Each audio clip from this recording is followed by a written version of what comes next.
Hey guys, my name is Omar, and in today's video I want to show you exactly how to make $10,000 per month ASAP with a lead generation agency. What I'm about to share with you is something not many people know about.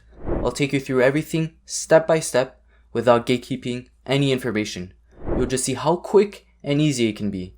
If you follow this exact business model correctly, you could be making $10,000 per month within the next 90 days. I'm just a normal guy when I first started in the online business world. I was actually working a part-time job at a movie theater for minimum wage serving popcorn, and I completely hated that job from the bottom of my heart. But I was broke, in debt, and needed money fast. I realized I needed a new source of income quickly, and my first exposure to the online business world was actually TikTok dropshipping. What actually happened was one day I was on my computer browsing through YouTube, and I came across a video from a guy talking about how much money he made by dropshipping items through TikTok videos. And it got me really interested, and I gave it a go. I spent a couple months and thousands of dollars on a mentor, and after 3 months of filming TikToks consistently, I only made $100 in sale. Not only did I lose all of my savings, but I didn't enjoy any of it. I wanted to do something more impactful and interesting than filming TikToks of a simple toy. The next business model that I tried was SEO and a web development agency that I, once again, discovered through a YouTube video where someone talked about selling these services to coffee shops. I thought this was the final secret to becoming a millionaire. However, I can confidently say that it did not make me a millionaire at all.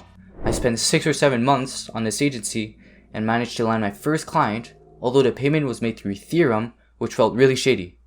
Despite not making much money, I still figured out how to book meetings for myself, and that's kind of my main takeaway from that experience.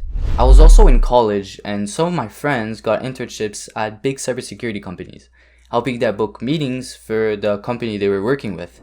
And this gave me a thought. Hey, if these guys are making almost 6 figures a year helping these companies book sales calls, why can't I? I could probably go out, do it on my own, and make more money while doing so. So I actually pivoted from my SEO agency into a lead generation business. Essentially, I was approaching different B2B companies and offered lead generation as a service. I was helping them book more meetings and sales calls on their calendar, basically helping them get more customers. And I was doing this entirely using cold emails. It started working out really well for me, making much more money than I actually thought. So in this video, I want to break down the exact business model I used. I'll show you step by step what I would do if I started from zero and I needed to get 10K a month in the next 90 days. Alright, well, how can you start a lead generation agency and earn your first $10,000 a month in the next 90 days? If you take action right after this video, I will guarantee you will be making a lot of money. Now, why do you need to pay attention to this video?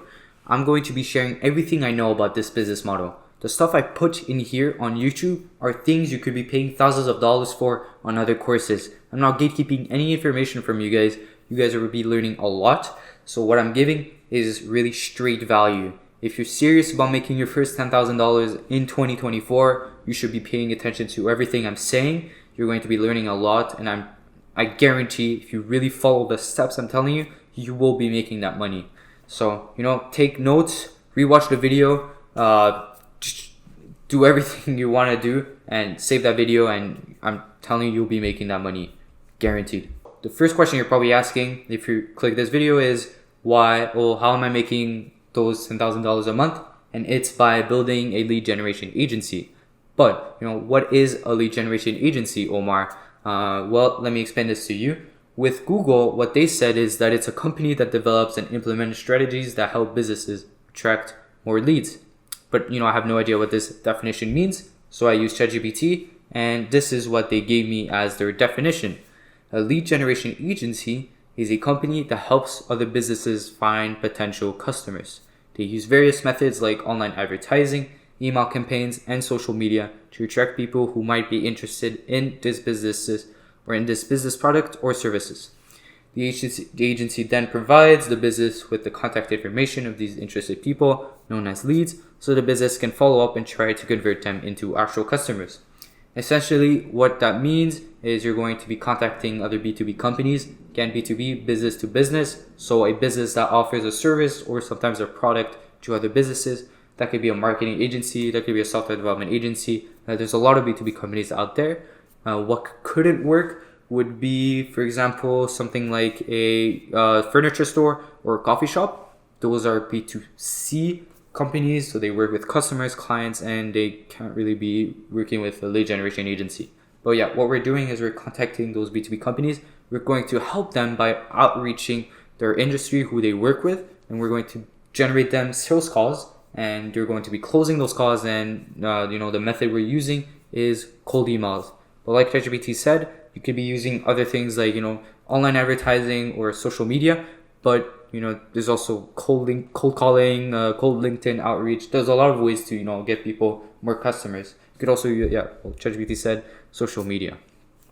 Now I prepared a graph for you guys so you can even understand this even further. Let's again take the example of a marketing agency. Well, now let's say you are that marketing agency, okay?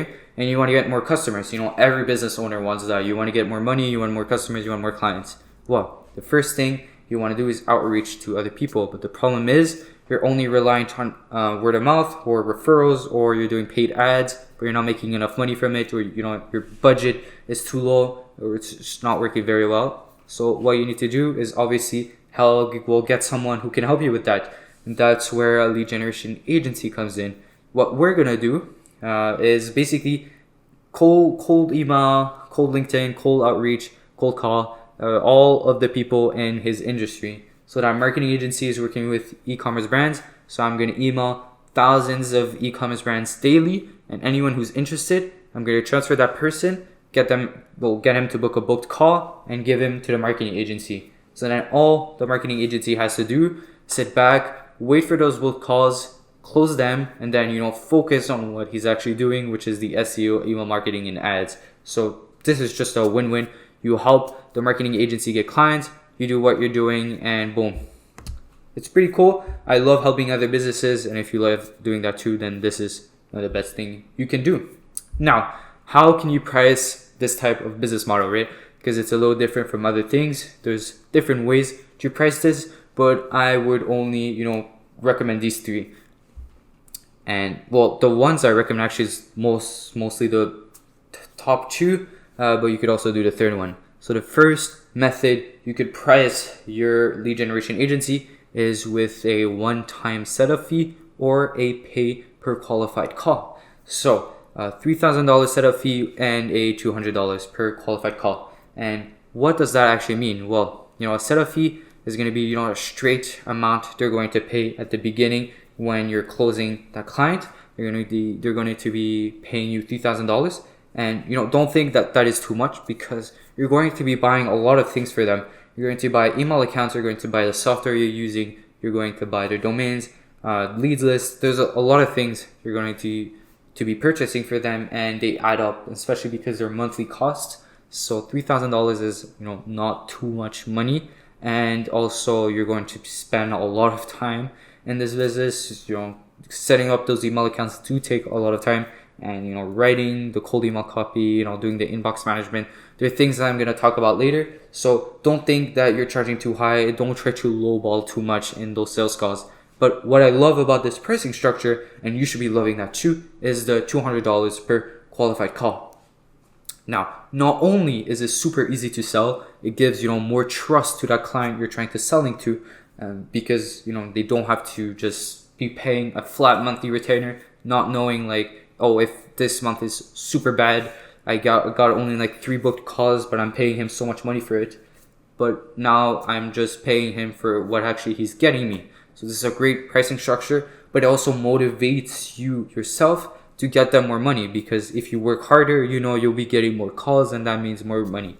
And just think about it this way. Imagine just getting 5 meetings in a single week. You'd already be making $1,000 in 1 week, which is great. It's an amazing pricing structure.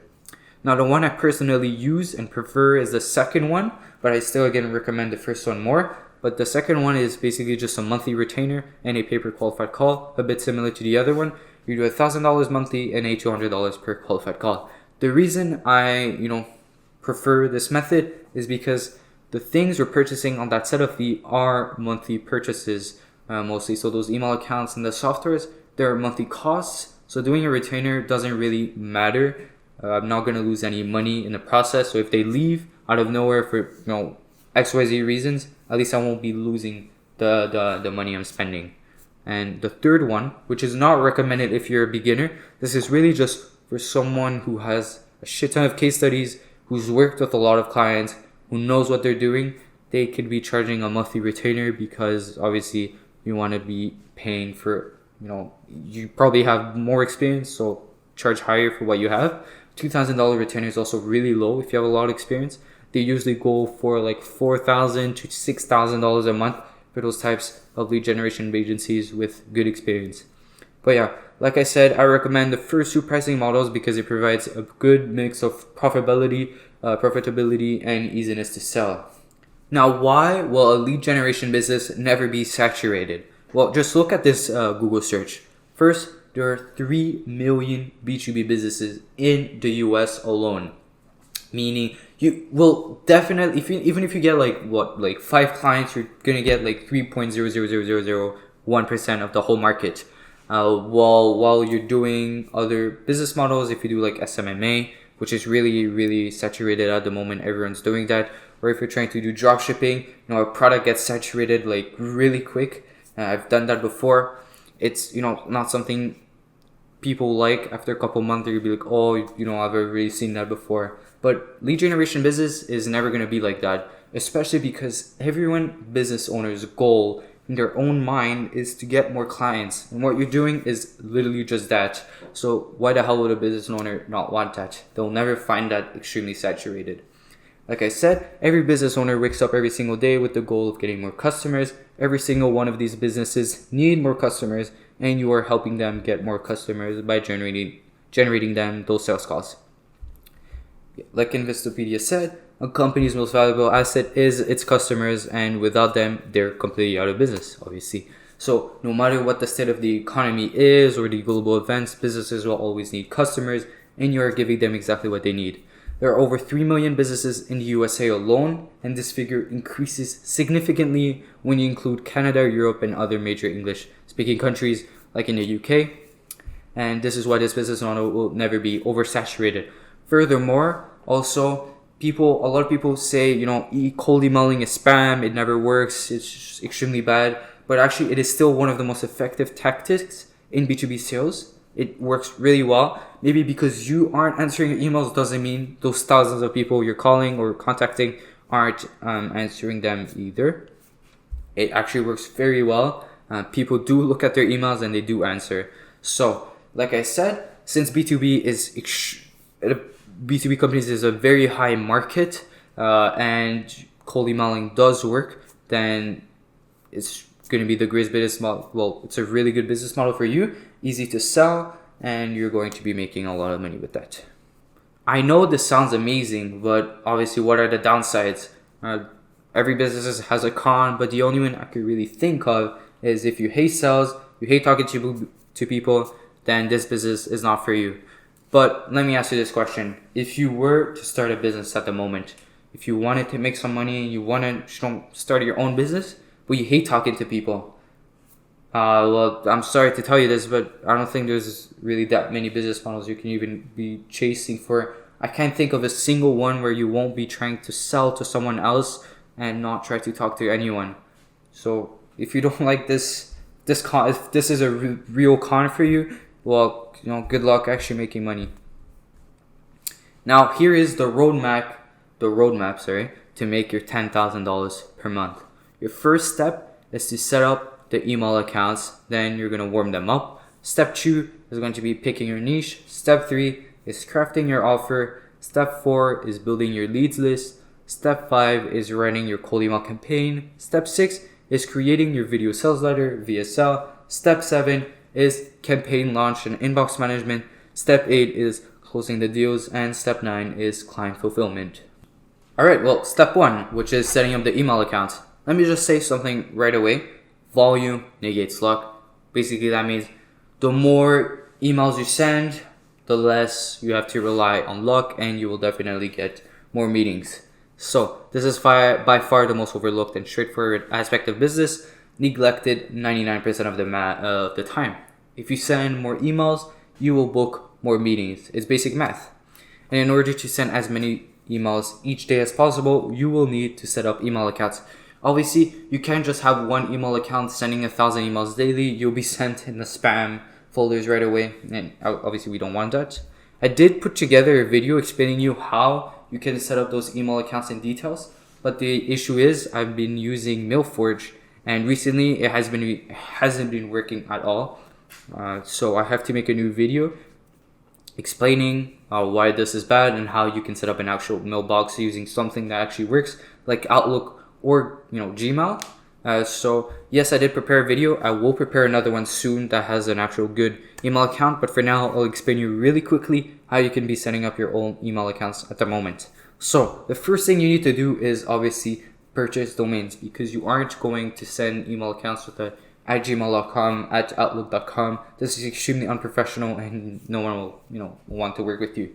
So the first thing you need to do is buy your domains. I use Porkbun because it's the cheapest place I could find. If you know a cheaper place to buy domains, feel free to do it. Just make sure you can change the DNS settings, because you will need to do that. But yeah, buy them. And how can you name your domains? Yeah, this is also something important.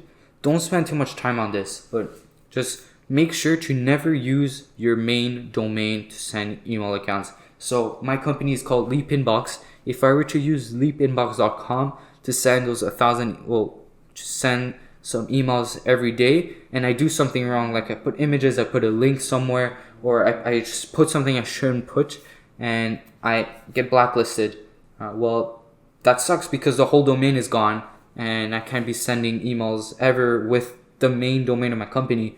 Basically, that means I probably have to change the whole name of my company, and that wouldn't be very good. So what you could do is switch some letters around, like I did, A and E, switch them around. You could also add a prefix, a suffix. You could play like a game of words. You could also add a L, which looks like an I. Just don't spend too much time over that. Just make it seem similar and not sound too funny. Also, don't make it too long. That's also a bad thing. So make it short, simple, and sweet. Now, after, what you're going to do is you're going to be purchasing your email accounts. So here I'm using Microsoft Outlook Admin Center. You could also use Google. I'm going to explain why I'm using Outlook later. But yeah, you just purchase 3 email accounts per domain. Don't get more, because the more you get, I guess, again, like I said, if one of those email accounts screw up, they did something bad, and the whole domain is blacklisted, well, you've lost 50 other accounts if you put them in one domain. So the most recommended one is 3 email accounts per domain, and just trust me, that's the best way to have the best deliverability possible.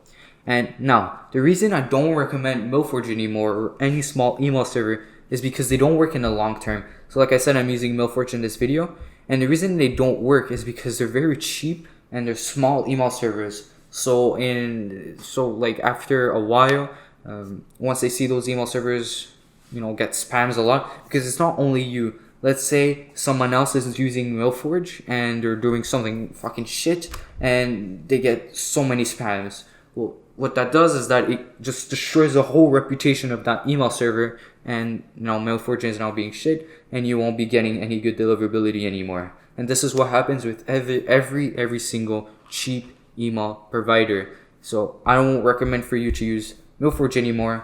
And the question you could be asking yourself right now is, well, there's a reason why those email servers are selling their email accounts really cheap. For MailForge or some other people, they could be selling it for $3 per month, while Google and Outlook are selling them for like $8 to $9 a month. Yes, it's very, very big difference, especially because if you're buying like 45 email accounts, it becomes like a $100, $200 difference per month.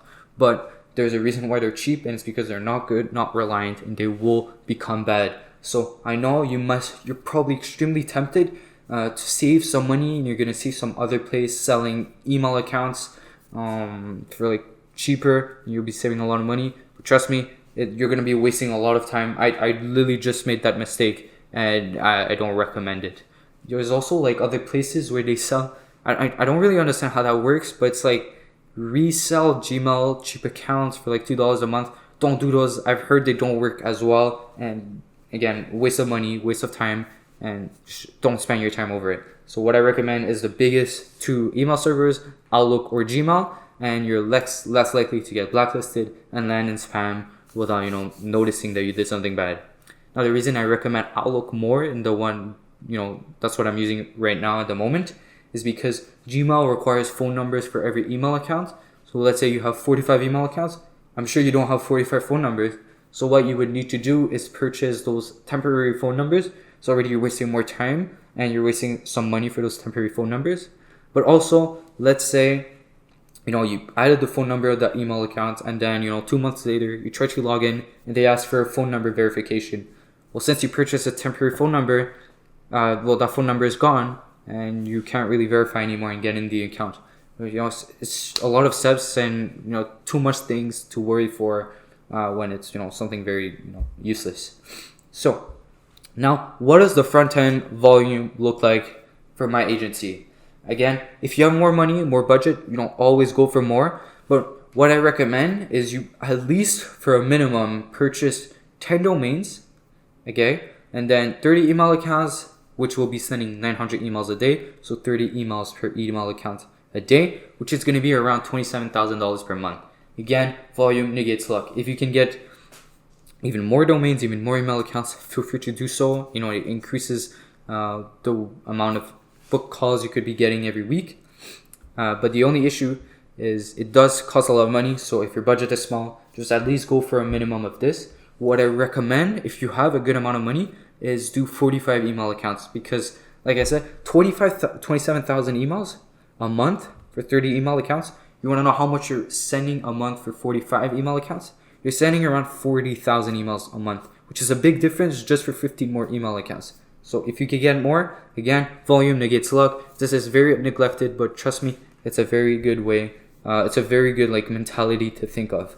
Now, by maintaining a high volume, we increase our chance of reaching our ideal prospects at the perfect time with our offer. However, to ensure the emails land in the inbox and not in spam, you need to warm up your email accounts using Smart Lead for 14 days to ensure maximum deliverability. So there's a few things I need to explain. First, what even is Smart Lead AI? Well, this is going to be your best friend if you're doing lead generation, because Smart Lead is the software you're going to be using to warm up your emails, but it's also the one you're going to be using to send your thousands or hundreds of emails every day.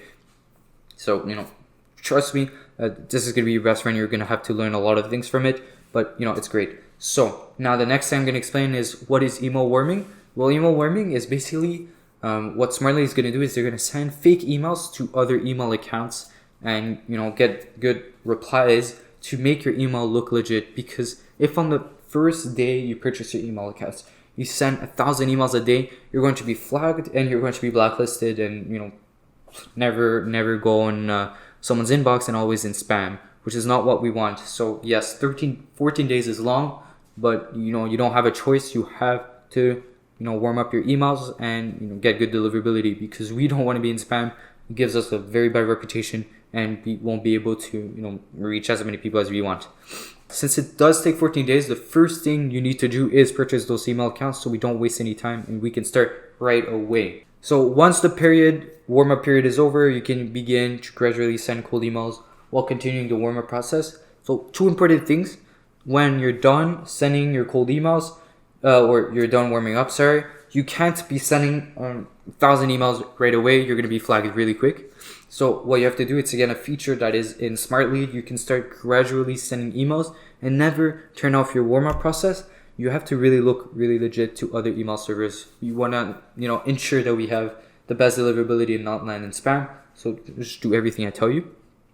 And again, since the 14 days warm-up period, or since the warm-up period is 14 days, no cold emails should be sent during this time. Therefore, this is the first thing you should be doing. And during that 14-day window, you should be setting up everything else, which is what I'm going to be talking about in the next steps. Step 2 is going to be picking your niche. This is where most people get stuck. They spend a lot of time and sometimes they quit at that area. But if you choose a niche, it's really just not that difficult. Let me just explain this to you. The only questions you have to ask yourself when picking a niche is, do you like them? Can you help them? And can they pay? So the only requirements for a good niche is it should be broad and not too specific. So marketing agencies is better than just, contacting a UCG ad agency. And the reason why is because if you go too specific, the amount of leads you can contact, it gets smaller. Instead, there's thousands of marketing agencies, but maybe there's hundreds of UCG ad agencies in your area.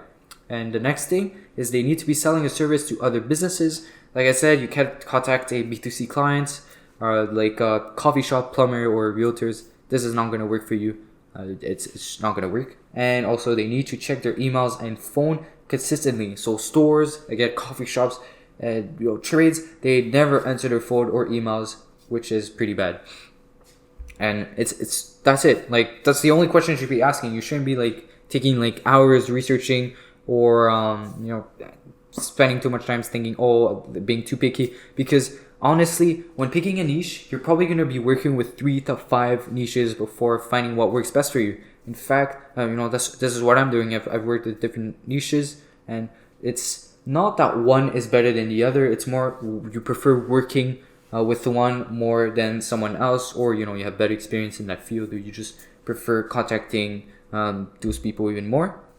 And you should never follow what gurus tell you, because gurus tell you you should follow and take this specific niche and copy me because this is what's most successful. But in reality, copying someone's niche doesn't necessarily mean you're gonna have success. There's so many other B2B companies out there. It doesn't really matter who you contact with. Like I said, it really just needs to answer those 3 questions, and then after that you'll be completely good.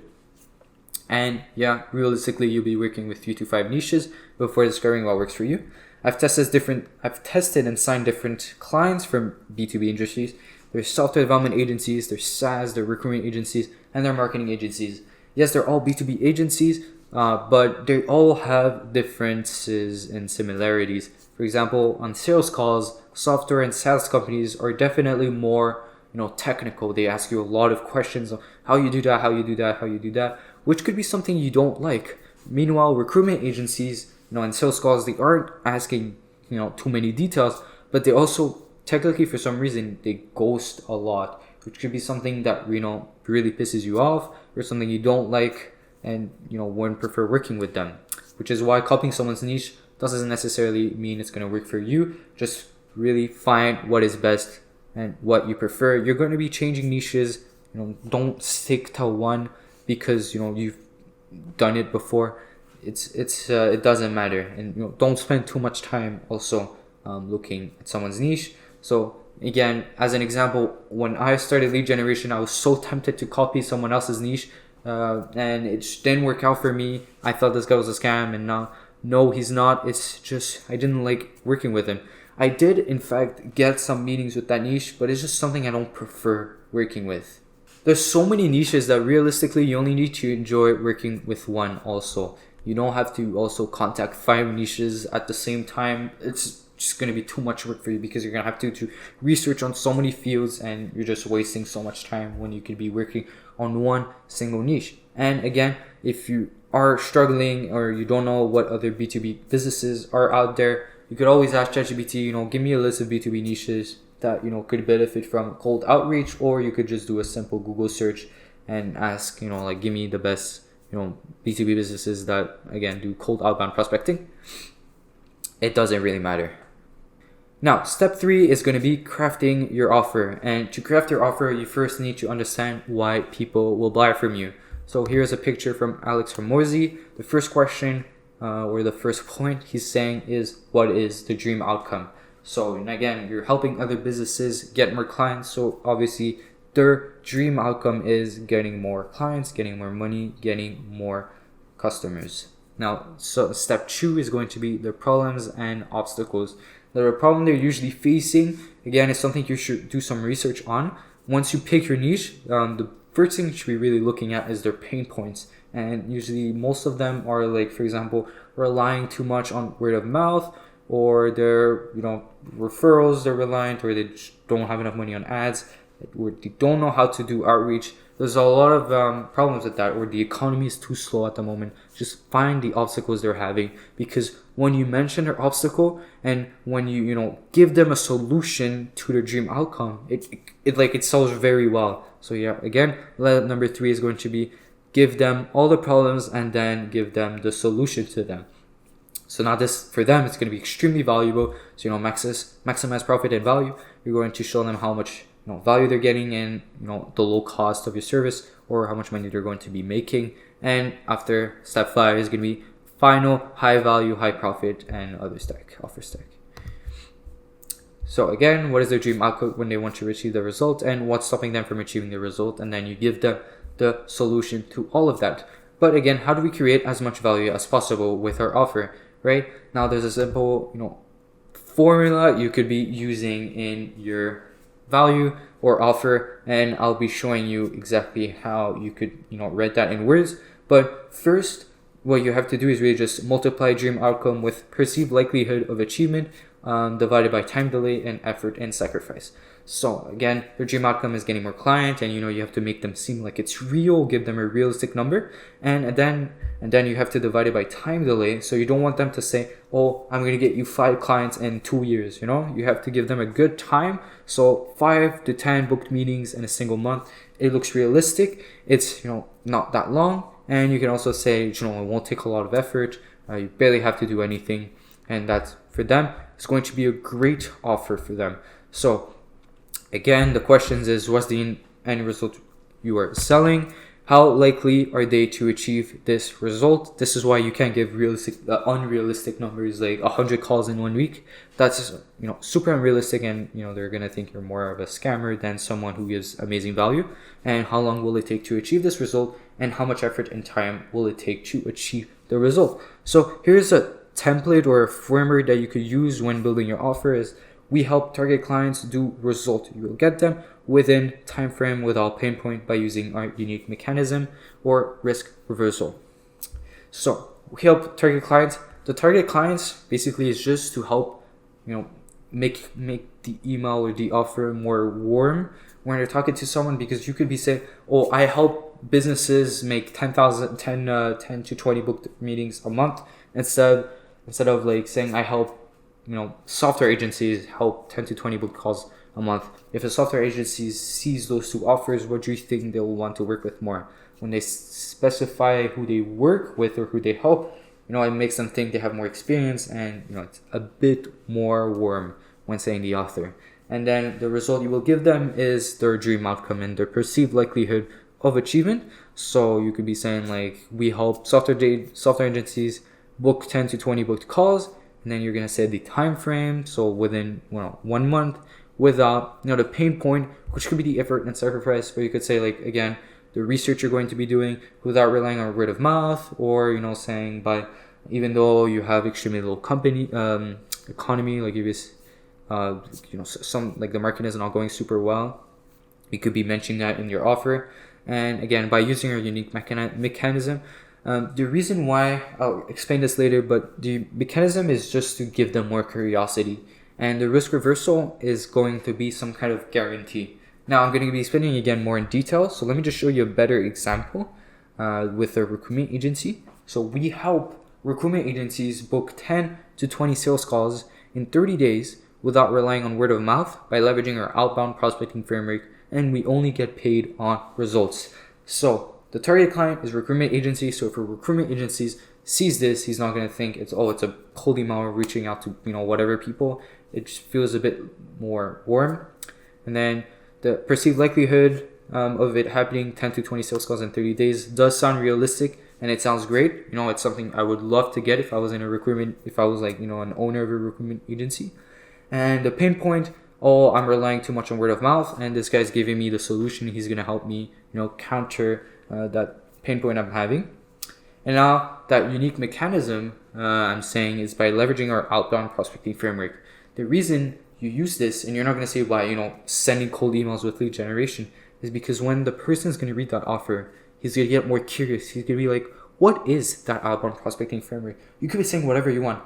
AI outbound prospecting framework. You could see by using this like new tool that I found out there. Say whatever you want, just it'll give more curiosity. Don't sound like extremely weird. Like say AI, new software, blah blah blah blah blah. Just make it simple and give curiosity to the person reading this.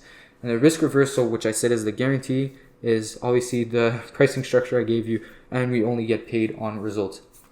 When they see this, again, it gives them more trust and easy to sell, and they definitely get interested when they see that. I'm telling you, you will get replies if you add that last line over here.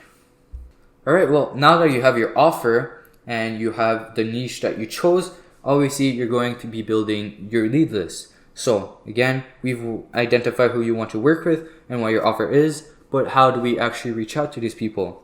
What we need to do is build a leads list. This is basically just a spreadsheet that contains decision makers and their email addresses. You'll be reaching out to these people with your offer. So again, I'm just reading what I wrote, but it's just a huge Excel sheet of just many people, emails. So it's going to be the people you're contacting to and that you're going to be importing through Smart Lead and emailing. And since scraping leads is more practical in theory and less theoretical, I put a YouTube video walking you through the exact process, step by step, to build your own leads list. So just watch that video. I break down just the entire process for free, and I've had numerous people message me on Discord saying they bought courses from others, but the content I put is just much more direct and valuable on YouTube. I tell you, you're gonna be saving a lot of money if you watch that video, because yes, I'm using Apollo in this video, and you probably heard of that software before. And Apollo has a reputation of costing a lot of money, and I have found a place where you could be saving much more when getting your thousands of leads. So just make sure to watch this video. But yeah, in summary, I'm using Apollo AI to find those decision makers, and we will be reaching out to. Ideally, I would walk you through the process right now, but this video is going to be really long, and I don't want to make it longer. And I want you to fully understand how the process works so you can do it yourself, which is why I made a separate video showing you how to do it. And yeah, just watch this video after finishing this one. And yeah. All right, step 5 is writing the cold email campaign. Now it's time to discuss the moneymaker, the cold email script writing. This is where people struggle the most, as it requires the most skill, the most dedication, and lots of research to excel. But again, before writing our emails, we need to know exactly who we're writing our message to. Would it be a CMO with over 25 employees? Would it be a CEO of less than 5 employees? Or is it a CEO with 100 plus employees? Depending on your customer profile, the copy will vary heavily. Do you think you'd be writing the same email to a solopreneur and a Fortune 500 CEO? Obviously not. That's why you need to do research on your customer, and we call that a ideal customer profile, ICP. So with the lead list that you're going to be scraping, it has to be containing the niche, it has to be containing their title, their CEO, founder, sales owner, VP of sales, and their employee count of the business. The more specific and relevant we can be with each detail in our copy, the higher the conversion rate will be with the meetings. So there are different frameworks you can use, but every successful cold email boils down to those following variables.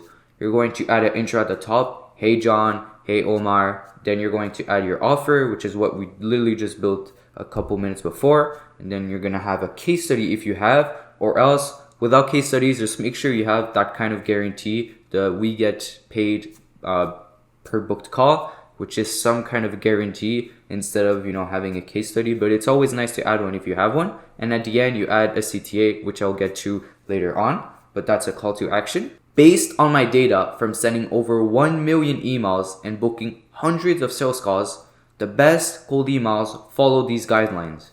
First, they have to be under 20 seconds to read. The reason why is because the people reading your emails don't have all day to read them. They're probably busy with their work, they have other stuff to do, and they're not gonna spend 2 minutes reading over some super long paragraph of how you can help their business. Again, be direct, to the point, add no unnecessary information. Every word is there for a reason and moves the conversation forward. Always focus on them. You don't want to always mention, I can help you with that, we can do that for you, I know how to do this stuff. focus on their business. Maybe mention a problem on their business. Your business needs this, you could benefit from this. Just focus on them.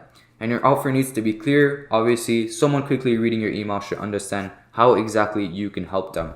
So fundamentally, this is what a successful cold email would look like. Hi Jane, we make it unreasonable for marketing agencies not to book 20 to 30 calls per month without relying on word of mouth by leveraging our outbound prospecting framework, and we only get paid on results. I've put together a quick video running you through how this works. Mind if I share it here with you?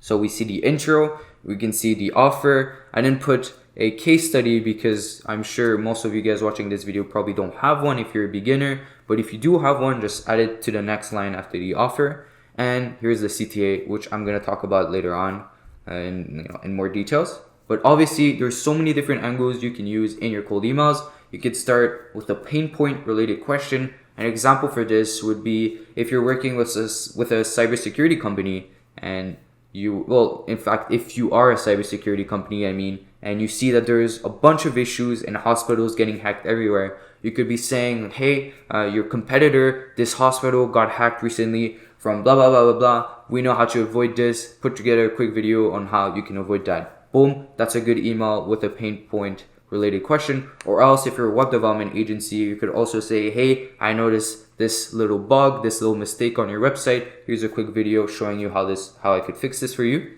And you can also ask a simple one line yes or no question. An example for this, so those types of cold emails, I'd say, get you a very high reply rate, the yes or no question, but they aren't technically qualified. For example, for software development companies, you could say, hey, are you taking additional projects? Yes, you're going to get a lot of people saying, yes, I do take additional projects, meaning yes, they could benefit from your service, but most of them, or maybe not most of them, but a lot of them aren't interested in your service. So yes, you'll get maybe like a 30, 10, 15% reply rate, but that doesn't technically mean you're getting the actual booked meetings. And you can always play around with the format. So here, how do you mention the pain point in our emails? First, we got to call out the pain, and we'll do it either by asking a relevant question or mentioning a problem you notice. Those are the examples I gave before, but here's some kind of template you could use. Notice a few mistakes in your welcome flow that could be costing X% conversions every month. So I made a video covering how to fix these mistakes. Can I send it to you?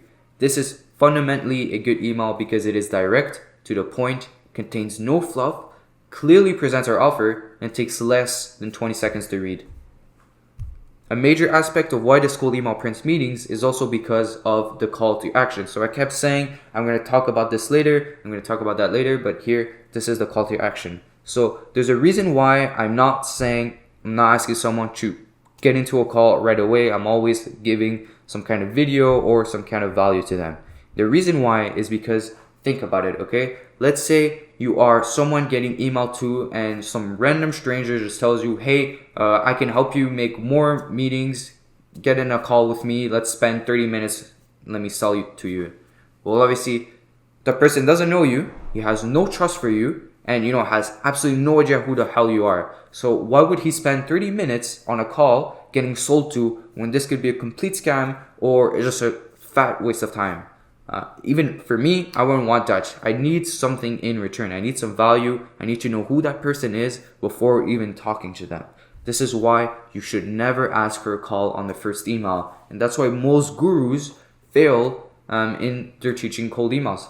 You really can't follow that step because it is bad. You just need to give them value before asking them for a call. What you could do, the solution for this is by using a value permission-based CTA. You want to get in a call by getting trust, right? You want them to be in a meeting, so you need them to trust you and you need them to know you. And the best way to do that is by sending some kind of value, some kind of video about you explaining how to make this work. You could also send a PDF document about how some things work, but it's not really recommended. But just give anything, any videos, any information. That's what we call a leads magnet that could benefit your clients. So we're asking them permission to send them value, and it's a no-brainer on their end if they actually have a problem which you can help them solve.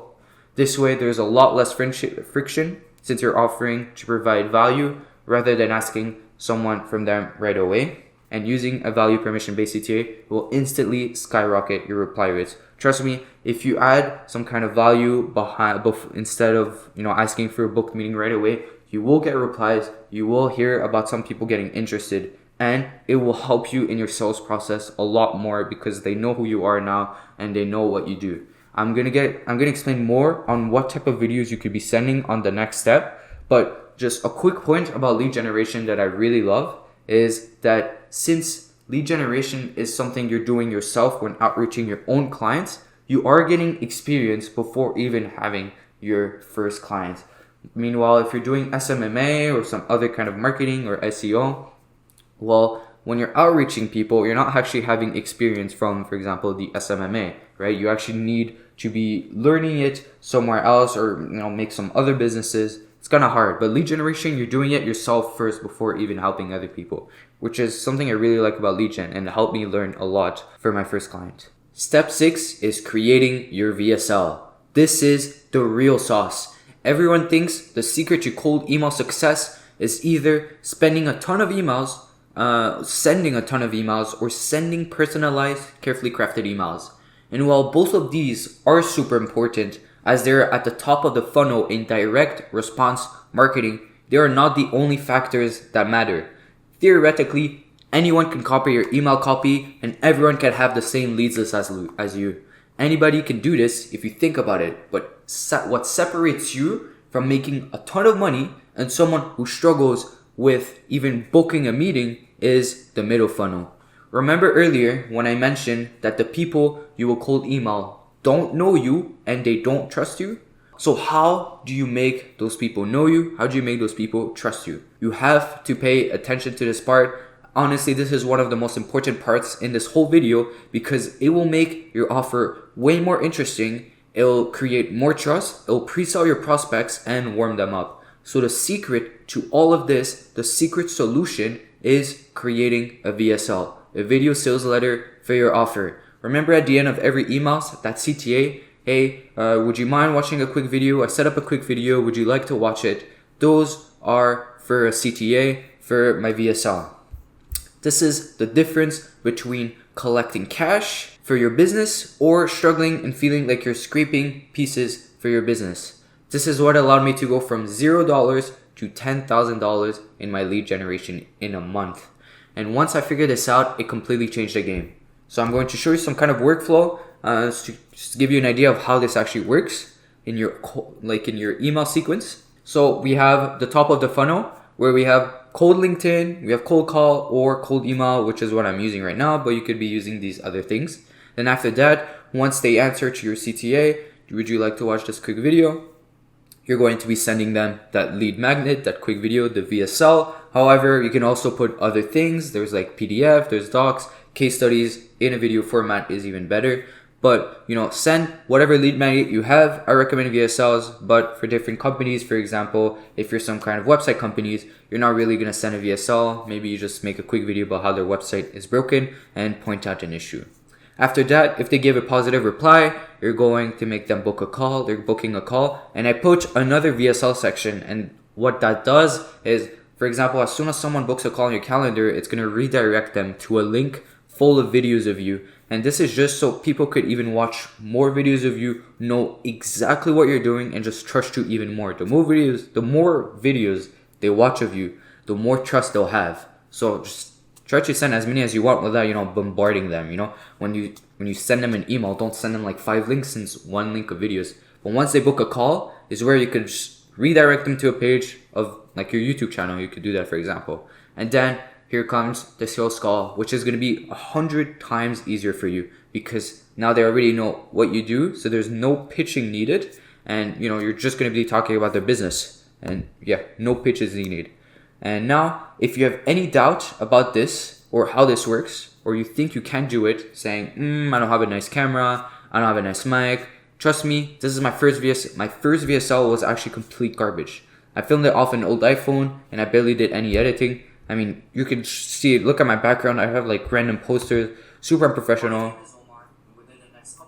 Right, that's just a small preview. And even though it was terrible, I ran this VSL and I already booked 30 meetings in 2 weeks. So don't think you can't do it if I can do it just like that. I talked about the benefits of my lead gen services in the initial cold email, and with the CTA, mind if I share a quick video showing you how this works. Once the people reply, they're interested, they say yes, I send them over the link to that YouTube video. The VSL cooked, I printed meetings left and right and was able to sign a bunch of clients from my own lead gen agency. So if you like making money, then you need to add this to your outreach process. And if you do this correctly, you can sell your service without talking to people. Like I said, if they watch your video, they know you, they trust you, they know what you do, so there is no pitching needed. If you have a great video sales letter, everything else can be terrible and your funnel will still convert like a champ. You can warm up your prospects before the call and significantly shorten the sales cycle. That book call would technically just be asking questions. That sales call is going to be just questions about their business. There's going to be no pitching needed. I keep repeating myself, but like you have to understand how important VSLs are and how it's going to make your life so much easier. You can qualify your leads since leads are educated before they book in a call for you with you. If you pair this up with a strategy that put thousands of eyeballs on your VSL, you will make it rain. Basically, that means if you get as many people as possible to watch your VSL, you will be making so much money and book so many meetings. Basically, this is process will turn all your cold traffics, all your cold prospects into, people who don't know you, people who don't trust you, into warm prospects, meaning the people know what you do and they know that you can help them, they trust you, and they potentially like you. Now, again, this is another better workflow that just explains you again the whole email sequence on how this works. So first, we have the cold email, and then at the end of that cold email, you're going to have that permission value-based CTA. You're going to ask them, hey, I prepared a quick video. Would you mind watching? Would you like watching it? Blah, blah, blah. The prospect is going to reply. Obviously, if they say, yes, I'm interested, you're going to send them over a lead magnet. And then I put VSL on the left and I put YouTube content on the right. The reason why is, like I said, for other businesses, maybe it's not a VSL that you need, but some other kind of lead magnet. For example, a web development agency could be, putting in their email, hey, I saw an issue in your website, this button doesn't work. I'll make a quick video. I recorded a quick video showing you how you can fix that mistake. Boom, you send them that YouTube content and they'll watch it. And then after the prospect watches that VSL, they're going to book in a time on the calendar. Or if they have another question, you can always reply to them and send them some other lead magnet if you have another one. And then you're going to have that sales calls. This is the secret sauce and why most people who cold email struggle. Whenever someone tells me that they sent over 1,000 emails and they haven't booked in any calls, I always ask them if they are leveraging a VSL, and they always look at me and just ask me, what the hell is that? I've never seen anyone online ever talk about using a VSL for cold emails, and once I figured this part out, I have never sent a single cold email for myself or my clients without one. Step 8 is closing the deals. It's going to be the sales calls. This is where people book calls with you. But how exactly do you close these sales calls and walk away collecting thousands of dollars within a few minutes? The first thing you need to understand is, again, thanks to the VSL, the middle funnel, these people who book calls with you are much easier to sell, simply because they know what you do at a high level. You shouldn't be convincing them or you shouldn't be persuading them. There's no pitching involved on anything. You should just simply be there to answer logical questions. Timelines or logistical questions, timelines, how it works, etc. Figure out how, if they have a problem, and see if you can help them. That's very important, but I'll get that later on. Once I was able to understand this little mindset shift, selling became super easy for myself because I didn't feel the need to aggressively pitch anything. Rather, I was deciding if I can help them or not. Okay, so how the sales process is going to work basically is, instead of just pitching right away, talk about what your service is, blah blah blah blah blah, what you're doing is you're going to be asking questions about their business. And the most important part about this whole sales calls is to not make it sound like a sales calls. You need to make it a conversation, which is why there is no sales script. If you have a sales script somewhere, delete it right away, because that's going to make you fail completely. You need to improvise anything. I will give you a list of a couple questions you could be asking to your business. You can write them down. Obviously, don't use all of them, but those are just some kind of ways to flow the conversation. Keep it forward, keep it moving. But the really most important part is it can't sound like a sales call. because yes, they know that it is a sales call when that customer or that prospect comes in, but we don't want to make it sound like it. Okay, you need to be asking questions about their business and always add up to it. If they mention a problem, you're going to give a solution to that problem they just gave. You need to sound like you are the hero, you are the answer to all of the problems they were mentioning in that call. Okay, so here I'm going to give you a list of questions and how that sales process can go, some kind of agenda, and yeah, this is how it's going to look like. That's just a good idea. So first is going to be the intro plus the agenda. So obviously, before you even start asking questions, introduce yourself, wait for them to introduce themselves. You can ask a simple question, where are you calling in from? Then for set agenda for the call, you could be like, hey, well, I know I put 45 minutes on this calendar, but I hope I won't be using that much time. And if that's okay with you, I'll be asking a couple questions about your business right now. Is that okay with you? Okay, they're gonna say yes. Obviously, I've never had that happen where they said no. And then those are the list of questions you could be asking. Okay, they don't have any orders, and please don't ask all of them because it's going to make that sales calls really long. Those are just questions that help you keep the conversation go forward. Like I said, for the current business state, you could always ask something like, what products or services do they sell? Okay, I forgot to mention something really important about this whole sales calls process. The reason you're asking questions about their business is to see if they're qualified to work with you or not. Okay, there's a very, very important point you need to understand. It is very tempting to collect thousands of dollars, from your client, from your prospect. You really want to get that money, okay? And you're in a sales calls with him, you are 2 steps away or 1 step away from collecting that cash from him. But then in that sales calls, you realize he's completely unqualified, okay? But he's super interested in your service. He really wants to give you his money, but you know that if you work with him, it's completely not going to work and it's going to feel, horribly. I know it's super tempting, but you cannot take that money, okay? This whole sales call is really just for you to qualify them. Yes, it is also to sell to them and make them interested in your offer, but it is also for you to see if you can help them or not. It is tempting, but those are why you're asking all of those questions. So if you see what products or services they sell and you see that they're, selling some kind of like B2C product or some kind of like very, very cheap product that you can guess, then obviously he's unqualified. That's why we're also asking price points. I don't always ask that question because you can guess it from the products or services. But if they say, I'm selling something for $200, obviously this is not going to work out for you because you're charging $200 per booked call. So they're going to lose a lot of money, while we want to help them make more money. You can always ask also something about what industries or niche do they work for. If you hear that they work with a very, very, very specific small niche that doesn't have a lot of people, then obviously you cannot help them. But again, this is a sales call where you're going to try to keep the conversation forward. So if they say like, I'm working in a very, very small specific niche, you could be like, well, have you ever considered, going broader, going to other countries, contacting these other industries? That's what's the point of the sales calls. You're going to give them solutions. You're going to make it sound like, make them sound like you know what you're doing. Also, what are the end results of their clients?